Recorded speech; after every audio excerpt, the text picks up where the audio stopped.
ওম শান্তি। আজকের বাংলা মুরলি 2রা সেপ্টেম্বর 2024 প্রাতমুরলি। ওম শান্তি। বাপ দাদা মধুবন। আজকে বাবার অমূল্য মধুর মহাবাক্য। বাবা বলছেন, মিষ্টি বাচ্চারা, যেমন তোমাদের এই নিশ্চয় রয়েছে যে ঈশ্বর সর্বব্যাপী নন, তিনি তোমাদের পিতা, ঠিক তেমনই অন্যদেরকেও বুঝিয়ে নিশ্চয় করাও। তারপর তাদের ওপিনিয়ন অর্থাৎ মতামত নাও।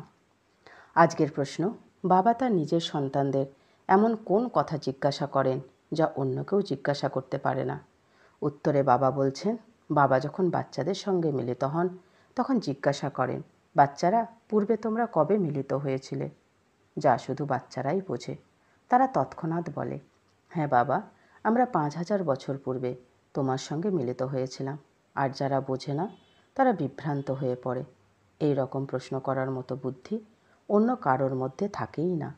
বাবাই তোমাদেরকে সমগ্র কল্পের রহস্য বোঝান। ওম শান্তি। আত্মারূপী বাচ্চাদেরকে আত্মাদের অসীম জগতের পিতা বোঝান যে এখানে তোমরা বাবার সম্মুখে বসে রয়েছ। বাড়ি থেকে বেরোনোর সময় যেন এ ভাবনাই চলে যে আমরা শিব বাবার কাছে যাই, যিনি ব্রহ্মার রথে অর্থাৎ শরীরে বসে আমাদের স্বর্গের উত্তরাধিকার দেন। আমরা স্বর্গে ছিলাম, পুনরায় 84 জন্ম পরিক্রমা করে এখন নরকে এসে পড়েছি। আর কোনো সৎসঙ্গে কারোর বুদ্ধিতে এই সমস্ত কথা আসে না। তোমরা জানো আমরা শিব বাবার কাছে যাই, যিনি এই রথে এসে পড়ানো। তিনি আমাদের অর্থাৎ আত্মাদের সঙ্গে করে নিয়ে যেতে এসেছেন। অসীম জগতের পিতার কাছ থেকে অবশ্যই অসীম জগতের উত্তরাধিকার পাওয়া যাবে। এ কথা তো বাবাই বুঝিয়েছেন যে আমি সর্বব্যাপী নই। সর্বব্যাপী হলো 5 বিকার। তোমাদের মধ্যেও 5 বিকার রয়েছে।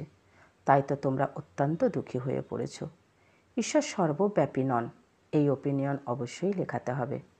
বাচ্চারা, তোমাদের তো পূর্ণ নিশ্চয় রয়েছে যে ঈশ্বর পিতা সর্বব্যাপী নন। বাবা তো পরম পিতা, পরম শিক্ষক এবং গুরুও। তিনি অসীম জগতের সদ্গতি দাতা। তিনি শান্তি প্রদান করেন। আর কোনো জায়গায় এমন কথা কেউ মনে ভাবেও না যে আমরা কি প্রাপ্ত করব। এ কেবলমাত্রই কানরস। রামায়ণ, গীতা ইত্যাদি শুনতে যায়, এর অর্থ কিছুই বুদ্ধিতে নেই। পূর্বে আমরাও পরমাত্মাকে সর্বব্যাপী বলতাম। এখন বাবাই বোঝান যে এসবই মিথ্যা। এ বড় গ্লানির বিষয়। তাই তিনি সর্বব্যাপী নন, এই ওপিনিয়ন নেওয়া অত্যন্ত জরুরি।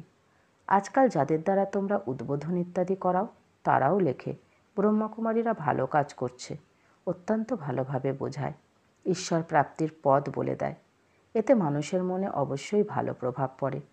তাছাড়া এই ধরনের ওপিনিয়ন কেউ লেখে না যে সমগ্র দুনিয়ার মানুষ যে বলে ঈশ্বর সর্বব্যাপী, এ কথা সম্পূর্ণ ভুল। ঈশ্বর তো পিতা, টিচার, গুরু। এক তো মুখ্য কথাই হলো এটা। দ্বিতীয় হলো আবার এই ওপিনিয়নও চাই যে এটা জানার পরে আমরা বুঝতে পেরেছি যে গীতার ভগবান কৃষ্ণ নয়। কোনো মানুষ বা দেবতাকে ভগবান বলা যায় না। ভগবান এক, আর তিনি হলেন পিতা। সেই পিতার কাছ থেকেই শান্তি আর সুখের উত্তরাধিকার পাওয়া যায়। এমনভাবে ওপিনিয়ন নিতে হবে। তোমরা এখন যে সমস্ত ওপিনিয়ন নিয়ে থাকো সেসবের মধ্যে তারা কোনো কাজের কথা লেখে না। হ্যাঁ, এতটা তো লেখে যে এখানে অত্যন্ত ভালো শিক্ষা দেওয়া হয়। এছাড়া মুখ্য কথা হলো যার মধ্যে তোমাদের বিজয় নিহিত রয়েছে সেটা লেখাও যে ব্রহ্মা কুমারীরা সত্য কথাই বলে যে ঈশ্বর সর্বব্যাপী নন, তিনি হলেন পিতা, তিনি গীতার ভগবান। বাবা এসে ভক্তিমার্গ থেকে মুক্ত করে জ্ঞান প্রদান করেন। এই মতামত নেওয়ারও প্রয়োজনীয়তা রয়েছে যে এই জলবাহিত নদী গঙ্গা পতিত পাবনী নয়, তা হলেন একমাত্র বাবা। এমন ওপিনিয়ন যখন লিখবে তখনই তোমাদের বিজয় হবে। এখনও সময় আছে। এখন তোমাদের সার্ভিস যেভাবে চলে, এত খরচ হয়, এ তো তোমরা বাচ্চারাই একে অপরকে সাহায্য করো। বাইরের লোকেরা তো কিছুই জানে না। তোমরাই নিজেদের তন মন ধন খরচ করে নিজেদের জন্যই রাজধানী স্থাপন করো। যে করবে সেই পাবে, যে করে না সে পায়ও না। প্রতিকল্পে তোমরাই করো। তোমরাই নিশ্চয় বুদ্ধিসম্পন্ন হও। তোমরাই জানো যে বাবা যেমন পিতাও তেমন শিক্ষকও। আবার তিনি গীতা জ্ঞান ও যথার্থ রীতি অনুসারে শোনান। ভক্তিমার্গে যদিও গীতা শুনেছ, কিন্তু রাজ্য কি প্রাপ্ত করেছ না করনি, ঈশ্বরীয় মত বদলে গিয়ে আসরি মত হয়ে গেছে, ক্যারেক্টার বিগড়ে গিয়ে পতিতই হয়ে গেছে। কুম্ভ মেলায় কত কোটি কোটি মানুষ যায়, যেখানে যেখানে জল দেখে সেখানেই চলে যায়, মনে করে জলের দ্বারাই পবিত্র হবে। এখন জল তো এখান ওখান থেকে নদীর মাধ্যমে আসতেই থাকে, এর দ্বারা কি পবিত্র হতে পারে? জলে স্নান করলেই কি আমরা পতিত থেকে পবিত্র হয়ে দেবতা হয়ে যাব? এখন তোমরা জানো যে কেউই পবিত্র হতে পারে না, এটা ভুল। তাহলে এই 3টি বিষয়ে ওপিনিয়ন নেওয়া উচিত। এখন বলে যে সংস্থাটি খুব ভালো, তাই অনেকের ভেতরে এই যে এক ভ্রান্ত কথা ভরা ছিল যে ব্রহ্মাকুমারীদের কাছে সম্মোহন শক্তি অর্থাৎ জাদু রয়েছে, তারা ঘর পরিবার থেকে ভাগিয়ে নিয়ে যায়, সেই সব চিন্তাধারা দূর হয়ে যাবে, কারণ তাদের আওয়াজ এখন অনেক দূর পর্যন্ত বিস্তার লাভ করেছে, তাই না? বিদেশেও এই আওয়াজ পৌঁছে গিয়েছিল যে এনার 16,108 জন রানী চাই, তার মধ্যে 400 পাওয়া গেছে, কারণ ওই সময় সৎসঙ্গে সচারেক আসত। বহু লোক বিরোধিতা করেছিল, পিকেটিং ইত্যাদিও করেছিল, কিন্তু বাবার বিরুদ্ধে কেউই কিছু করতে পারেনি। সকলেই বলতো এই জাদুকর আবার কোথা থেকে এসেছে, আবার কেমন ওয়ান্ডার দেখো। বাবা তো করাচিতে থাকতেন, পুরো দল তখন নিজ থেকেই নিজেরাই নিজেদের একত্রিত করে পালিয়ে এসেছিল। কেউ জানতেও পারেনি যে নিজেদের ঘর থেকে তারা কিভাবে পালিয়েছে, এও ভাবেনি যে এরা এতজন কোথায় গিয়ে থাকবে। তখন বাবা তৎক্ষণাৎ একটি বাংলো কেনেন। তাই এটাই হলো ম্যাজিক, তাই না?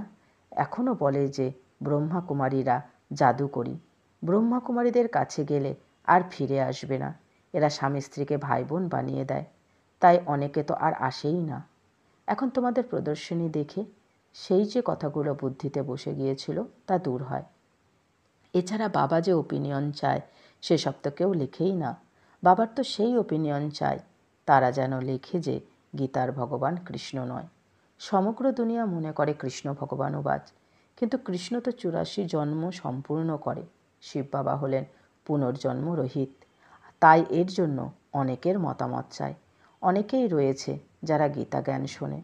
পুনরায় দেখবে একথা সংবাদপত্রেও বেরিয়েছে যে গীতার ভগবান পরমপিতা পরমাত্মা শিব। একাধারে তিনিই পিতা, শিক্ষক, সকলের সদ্গতিদাতা। শান্তি আর সুখের উত্তরাধিকার একমাত্র তার কাছ থেকেই পাওয়া যায়। এছাড়া এখন তোমরা পরিশ্রম করো, উদ্ঘাটন করাও, মানুষের ভ্রান্তি দূর হয়, ভালো শিক্ষা প্রাপ্ত হয়। এছাড়া বাবা যেমন বলেন তাদের তেমনই ওপিনিয়ন লেখা উচিত। মুখ্য ওপিনিয়ন হলো এটাই। এছাড়া ওরা শুধু রায় দেয় যে এই সংস্থা খুব ভালো, এতে আর কি হবে? হ্যাঁ, ভবিষ্যতে যখন বিনাশ আর স্থাপনা আরও সমীপে আসবে তখন তোমরা এই ওপিনিয়নও পাবে, বুঝে লিখবে। এখন তোমাদের কাছে আসতে শুরু করেছে, তাই না? এখন তোমরা জ্ঞান পেয়েছ। এক পিতার সন্তান, আমরা সকলেই ভাই ভাই, এ কথা কাউকে বোঝানো অতি সহজ।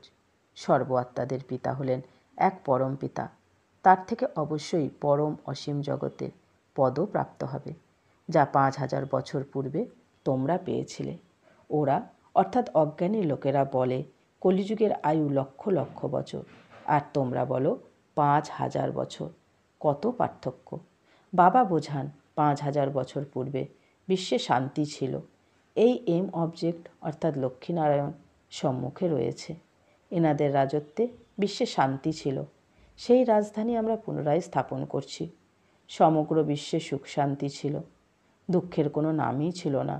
এখন দুঃখ তো অপার। গুপ্তরীতিতে আমরা সেই সুখ শান্তির রাজ্য স্থাপন করছি নিজেদেরই তন মন ধনের সহযোগ দ্বারা। বাবাও গুপ্ত, নলেজও গুপ্ত, তোমাদের পুরুষার্থও গুপ্ত। তাই বাবা সঙ্গীত কবিতা ইত্যাদি পছন্দ করেন না, ওটা হলো ভক্তিমার্গ। এখানে তো নীরব থাকতে হবে, শান্তিতে চলাফেরা করতে করতেই বাবাকে স্মরণ করতে হবে, আর বুদ্ধির দ্বারা সৃষ্টিচক্রকে মন্থন করতে হবে। এখন এই পুরানো দুনিয়ায় এ তোমাদের অন্তিম জন্ম, পুনরায় আমরা নতুন দুনিয়ায় প্রথম জন্ম নেব। অবশ্যই পবিত্র আত্মা চাই, এখন সব আত্মারাই পতিত। আমাকে আত্মাকে পবিত্র করার জন্যই তোমরা বাবার সঙ্গে যোগযুক্ত হও। স্বয়ং বাবা বলেন, বাচ্চারা দেহসহ দেহের সর্ব সম্বন্ধ ত্যাগ করো। বাবা নতুন দুনিয়া তৈরি করছেন, ওনাকে স্মরণ করলেই তোমাদের পাপ খণ্ডন হবে। আরে বাবা যিনি তোমাদের বিশ্বের রাজ্য ভাগ্য দেন, এমন বাবাকে তোমরা কেমন করে ভুলে যাও? তিনি বলেন, বাচ্চারা শুধুমাত্র এই অন্তিম জন্মে পবিত্র হও। এই মৃত্যুলোকে এখন বিনাশ সম্মুখে দাঁড়িয়ে রয়েছে। এই বিনাশও 5,000 বছর পূর্বে হুবহু এভাবেই হয়েছিল। এ কথা স্মৃতিতে তো আসে, তাই না? নিজেদের রাজ্য ছিল, তখন অন্য কোনো ধর্ম ছিল না। বাবার কাছে যখন কেউ আসে তখন তাকে জিজ্ঞাসা করি পূর্বে কবে মিলিত হয়েছিলেন। কোনো কোনো সুবুদ্ধি সম্পন্ন বাচ্চা তো ঝট করে বলে দেয় 5,000 বছর পূর্বে। আবার নতুন কেউ এলে তখন বিভ্রান্ত হয়ে যায়। বাবা বুঝে যায় যে ব্রাহ্মণই ঠিক মতো বোঝায়নি। পুনরায় তিনি বলেন, মনে করো। তখন স্মৃতিতে আসে। এই কথা তো আর কেউই জিজ্ঞাসা করতে পারে না। তাদের জিজ্ঞাসা করার মতন বুদ্ধি আসবেই না। তারা কি এই কথা জানে? যারা এই কুলের হবে ভবিষ্যতে তারা অনেকেই তোমাদের কাছে এসে শুনবে। দুনিয়ার পরিবর্তন তো অবশ্যই হবে। চক্রের রহস্যও বুঝিয়ে দেওয়া হয়েছে। এখন নতুন দুনিয়ায় যেতে হবে। এই পুরানো দুনিয়াকে ভুলে যাও। বাবা নতুন ঘর তৈরি করছেন, তাই বুদ্ধি তখন সেই দিকে চলে যায়। পুরানো ঘরের প্রতি তখন আর মোহ থাকে না। এ হলো অসীম জগতের কথা। বাবা নতুন দুনিয়া স্বর্গ স্থাপন করছেন, তাই এখন এই পুরানো দুনিয়াকে দেখেও দেখো না। মমত্ব যেন নতুন দুনিয়ায় থাকে। এই পুরানো দুনিয়ার প্রতি যেন বৈরাগ্য আসে। ওরা অর্থাৎ সন্ন্যাসীরা হঠযোগের দ্বারা পার্থিব জগতের থেকে সন্ন্যাস নিয়ে জঙ্গলে গিয়ে বসে। তোমাদের হলো সমগ্র দুনিয়ার থেকেই বৈরাগ্য। এতে অনেক দুঃখ রয়েছে। নতুন সত্যযুগী দুনিয়ায় অপার সুখ রয়েছে, তাই একে অবশ্যই স্মরণ করব। এখানে সব কিছুই দুঃখদায়ক। মা বাবা প্রভৃতিরা সকলেই বিকারের পথে ঠেলে দেয়। বাবা বলেন, কাম মহাশত্রু, একে জিততে পারলেই তো তোমরা জগজ্জিৎ হয়ে যাবে। এই রাজযোগ বাবা শেখান, যার দ্বারা আমরা এই পথ প্রাপ্ত করি। তোমরা বলো, আমাদেরকে ভগবান স্বপ্নে বলেছেন পবিত্র হও, তবেই স্বর্গের রাজত্ব পাওয়া যাবে। তাহলে আমরা এক জন্ম অপবিত্র হয়ে নিজেদের রাজ্য হারাবো কি না হারাবো না? এই পবিত্রতার কথাতেই তো ঝগড়া হয়ে থাকে। দ্রৌপদীর ডাকে যে দুঃশাসন আমাকে নগ্ন করেছে। তারা এমন নাটকও দেখায় যে দ্রৌপদীকে কৃষ্ণ 21টি শাড়ি প্রদান করেছে। এখন বাবা বসে বোঝান যে কত দুর্গতি হয়েছে। দুঃখ তো অপার, তাই না? সত্যযুগে অপার সুখ ছিল। এখন আমি এসেছি অনেক ধর্মের বিনাশ আর এক সত্য ধর্ম স্থাপন করতে।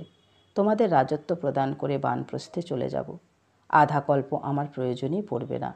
তোমরা কখনো আমাকে স্মরণ করবে না। তাই বাবা বোঝান, তোমাদের প্রতি সকলের মনে যে ভ্রান্ত বা ব্যর্থ ভাইব্রেশন রয়েছে, এখন তা দূর হয়ে সঠিক ভাইব্রেশন তৈরি হচ্ছে। এছাড়া মুখ্য কথাই হলো ঈশ্বর সর্বব্যাপী নন। সকলের থেকে এই ওপিনিয়ন লিখিয়ে নাও। তিনিই তো এসে রাজযোগ শিখিয়েছেন। পতিত পাবনও তো বাবাই। জলবাহিত নদী কি পবিত্র বানাতে পারে? না, পারে না। জল সর্বত্রই পাওয়া যায়। এখন অসীম জগতের পিতা বলেন, নিজেকে আত্মা মনে করো। দেহসহ দেহের সর্ব সম্বন্ধ ত্যাগ করো। আত্মাই এক শরীর পরিত্যাগ করে অন্য শরীর ধারণ করে। ওরা বলে যে আত্মা নির্লেপ, অর্থাৎ আত্মায় দাগ লাগে না। আত্মা তথা পরমাত্মা, এ হলো ভক্তিমার্গের কথা। বাচ্চারা বলে যে বাবা কিভাবে স্মরণ করব? আরে নিজেকে আত্মা মনে করো, তাই না? আত্মা কত ছোট বিন্দু, তাহলে তাদের বাবাও এত ছোটই হবে। তিনি পুনর্জন্মে আসেন না, এই জ্ঞান বুদ্ধিতে রয়েছে। বাবার স্মরণ কেন আসবে না?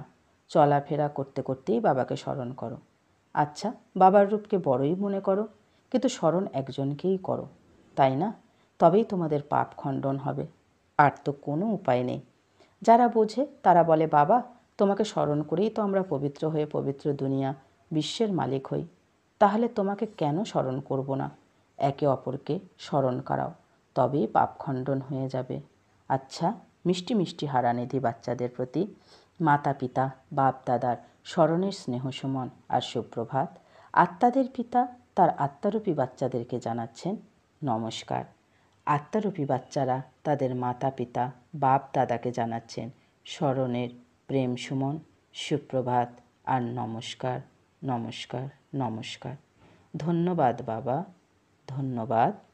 ধারণার জন্য মুখ্য সার: 1 নম্বর, যেমন বাবা আর নলেজ গুপ্ত, তেমনি পুরুষার্থও গুপ্তভাবে করতে হবে। সঙ্গীত, কবিতা ইত্যাদির পরিবর্তে নীরব হয়ে থাকাই ভালো। শান্তিতে চলাফেরা করতে করতে স্মরণ করতে হবে। 2 নম্বর পয়েন্ট, পুরানো দুনিয়া পরিবর্তিত হতে চলেছে, তাই মোহ কাটিয়ে উঠতে হবে। একে দেখেও দেখবে না।